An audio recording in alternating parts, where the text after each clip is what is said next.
Drop-offs are simple enough things. They can just be really scary if you're new to them. Going over the bars and the drop-off is a thing of nightmares, and there are other things that can go wrong, but here's how to get better at drop-offs in just 5 minutes.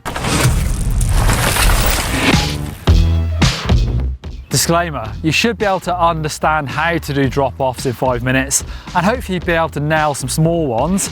Doesn't mean you should go out and hit the biggest drop-off you can find straight away. Although technically, it's the same skill, you should be able to, just build your confidence nice and slowly. Right, let's take a look at what's going to happen if I just rolled at this drop-off without any body movement. We're at this beautiful skills park, the Rail Yard in Rogers near Bentonville, where they've got a couple of drops. Big one, you can see a chainring mark there, so someone's had a bad day out. If you roll at this with no movement, obviously the front wheel's going to drop. It's big enough that eventually your chainring is going to hit there, and there's a very good chance you're going to go over the bars to doom down there. It's big enough to be really nasty. So that's where you've got to do something to keep your front wheel up, and there's a couple of different things, so let's take a look at how you do that.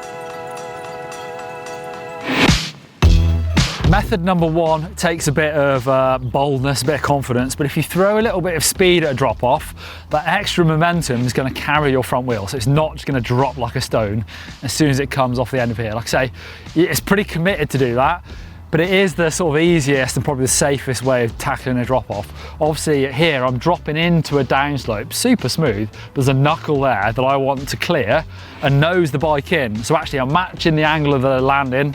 Front wheel's going to drop anyway. To get there first, back wheel will follow. Same skills, you know, if that's to a flat landing, it's going to be a much heavier landing, but you're just trying to match the angle of the bike to whatever you're landing on.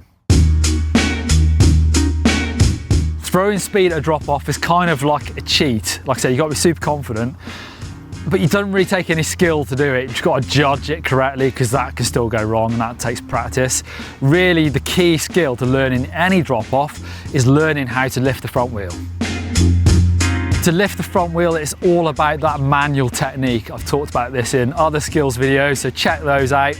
But it's about using your weight to lift the front wheel and not your arms and your muscles, because if you just pull on the bars, that's when you can get wonky in the air, and that's the other thing that can go wrong with drop-offs. Not just the front wheel dropping, but if you go sideways and the drop's big enough, things can go really badly wrong. So make sure you're using your weight down and back, lifting the front wheel exactly the same as a manual. You then judge how much you need to do that on a drop-off to again match the angle of the landing. When you're learning these skills for drop-offs, it's really important you learn it on something small so you can get it wrong loads of times. And the easiest way to judge sort of safe height is about axle height. So this smaller drop-off, if this was to flat, it's about axle height, so you'll get away, hopefully, just about, so you won't chainring it. So you'll probably be able to ride that out. Obviously, over here we're talking, you know, kind of almost chest height, so that's way too big. You will chainring it, there's a very good chance you'll go over the bars. So that's it really, it's just tweaking those two methods. So throw momentum at it or using the front wheel lift to suit the drop off you're gonna do. And then it's just practicing over and over like most things. You know, you need the experience of pedaling in and having a really good guess of how much you're gonna have to lift the front wheel. And even when you get to the very edge of the drop, good thing about drop-offs, normally they're not blind, you can see the landing, but you're still gonna have to react at the edge of here and maybe even bunny hop in. If you're definitely not going to clear this, you need to get in there somehow.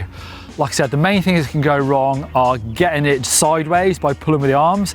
That's when you need to double check your manual, so get someone to video yourself, or just misjudging the front wheel lift or momentum. And that's all about practice. Do it small, go big. Drop-offs are well good fun. I love doing it.